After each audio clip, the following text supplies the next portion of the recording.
Zeal is one of the best stealth survivors, if not the best stealth survivor in Daybreak 2 right now. This is how to utilize his perk in the most efficient way. Zeal is a stack character, so that basically means he can't activate his ability unless he has a set number of stacks, which is 50. Zeal gets these stacks by repairing generators. Something that I discovered while using Zeal is that you actually have to get to 51 stacks, because if you barely get to 50 it won't register. So after getting 50 stacks you want to stay on the gen for a couple more seconds. Another thing with Zeal that's more widely known is that he gets less stacks the more players working on a generator with him. The exact numbers differentiate between rounds, but there's something like this.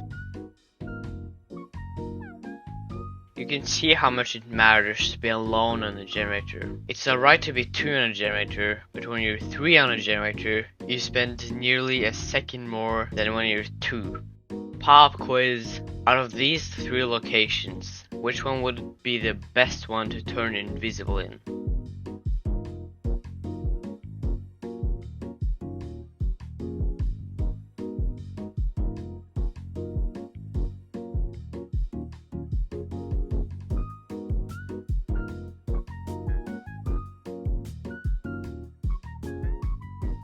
If you chose number 2, you would be wrong. The slope is probably one of the worst places to turn invisible in, because there's no hiding places there. I went invisible and tried to make it to the cave, which I could do just barely with max stamina. Other than the cave, there's no places to hide. You could run away to gather distance, but you won't be able to end the chase. And since Zeal can only get his ability from generators, you're cooked if you need it again. If you thought the 3rd location was right, you'd also be wrong. It's still a good spot, but it's basically a 50-50 since you can't get to either end under 10 seconds. The left side would be your best choice though, since there's a lot of entrances into other rooms and such. If you guessed number 1, you would be correct. Haverhill is an amazing map for Zeal altogether, since there's so many different routes you can take everywhere. But this might be the best spot to go invisible in. It's because you have so many choices. You could choose to stay on the floor you're at, or go to the highest floor, or you could go through the hole in the ground accessing the 2nd floor, and over there you could find the hiding spots. And if that isn't good enough for you, you could also go through the other floor in the ground and access the 1st floor. Here are some general tips for when you're invisible. Number 1. Lockers are your friends. If it looks like you can't get out of the killer's sight in time, get in a locker. Remember to not get in lockers the killer is looking at, because they can still see the locker animation. Number 2.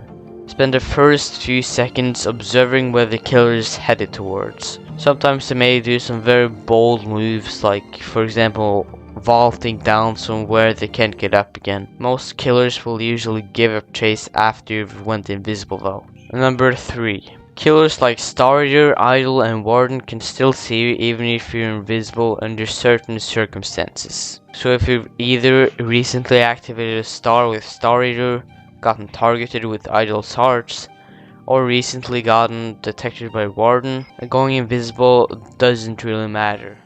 Number 4. You're only invisible for 10 seconds, even though that may seem like a lot.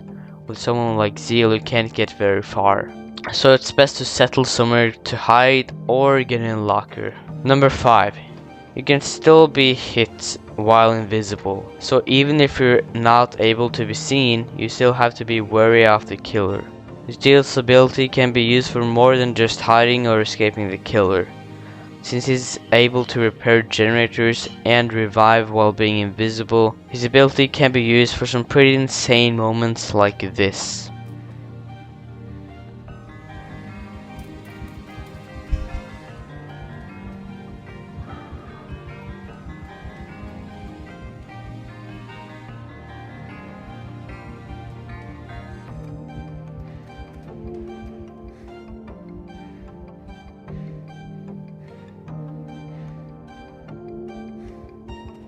Let's analyze what happened here, since it is a pretty good example of what you can do with Zeal's perk.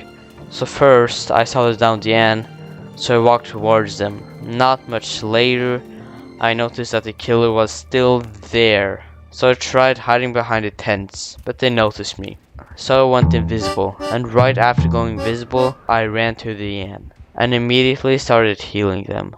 Zeal doesn't have a very quick heal speed, so the invisibility went out before I could finish healing. But the killer hadn't noticed me yet, so I just continued healing. When I was really close to finishing the revive, they did notice, but at that point it was too late. After that, I did a little chasing, then the exit gate opened and I won.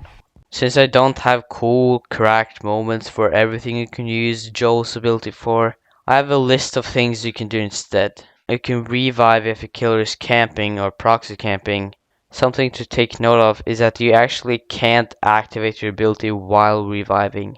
It has to be done before actually doing so. You can use your ability if the killer is gem patrolling, making it look like no one is working on it. Here you can actually activate the invisibility on the gen. You can take a hit for a struggling teammate while invisible. This one works especially well, since when you normally try to take a hit for your teammate, the killer will often just ignore you. If a generator is very close to being finished and the killer is kicking it and camping it, you can finish the generator while invisible. Something to be aware of is that the killer can still see the wires when working on the generator, so this one is a little risky. Now we're at the point of the video where I usually do a little bit more and maybe play some rounds with Zeal to really display how to use him. But it's already been 3 weeks since my last upload, and that's for a multitude of reasons. But yeah, I kind of just want to get this video over with. So I hope you enjoyed, and use Zeal, guys. Daydream. I fell asleep amid the flowers for a couple of hours.